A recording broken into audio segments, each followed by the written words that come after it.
Forced evacuation na ipinatupad sa mga bahaing lugar sa Daet, Camarines Norte. At nakatutok doon live si Sandra Aguinaldo. Sandra?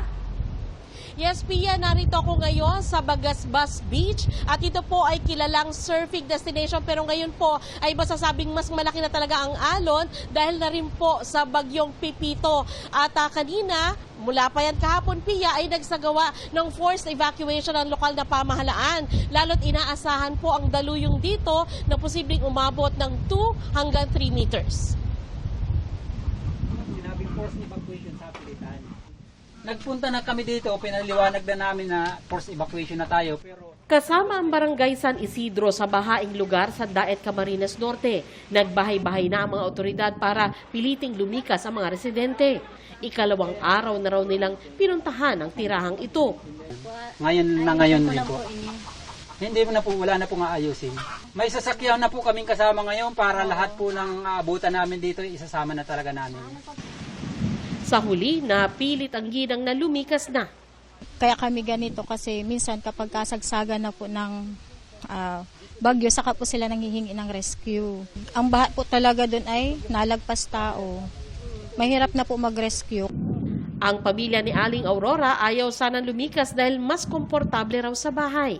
May mga palay kami dyan, may mga hayop. Ay kailang sabi po ng yung forced evacuation po, kaya susunod na lang po. Nagpasya si Aling Aurora na makitira muna sa bahay ng kaanak sa bayan. Ipinatupad ang forced evacuation sa mga barangay ng Bagasbas, Awitan, Gubat at Mambalite.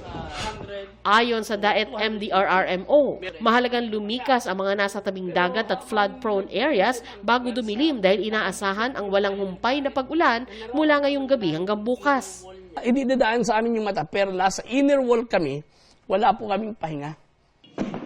Bawal ng mangisda pero kaninang umaga may mangilan-ngilan pa ring sumubok na maghanap buhay. Kilalang surfing destination ng Daet pero bawal muna ang surfing dahil sa bagyo.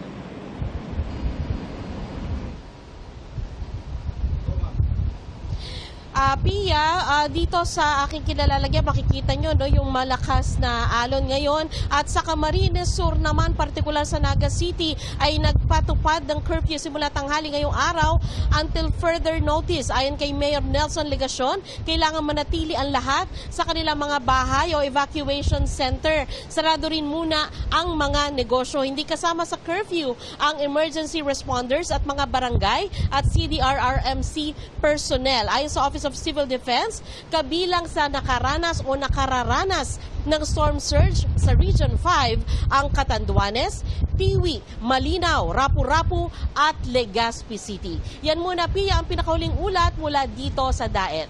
Pia? Sandra, kita namin yung lakas ng hangin at pati na rin yung lakas ng alon. Mag-ingat kayo at maraming salamat, Sandra Aguinaldo.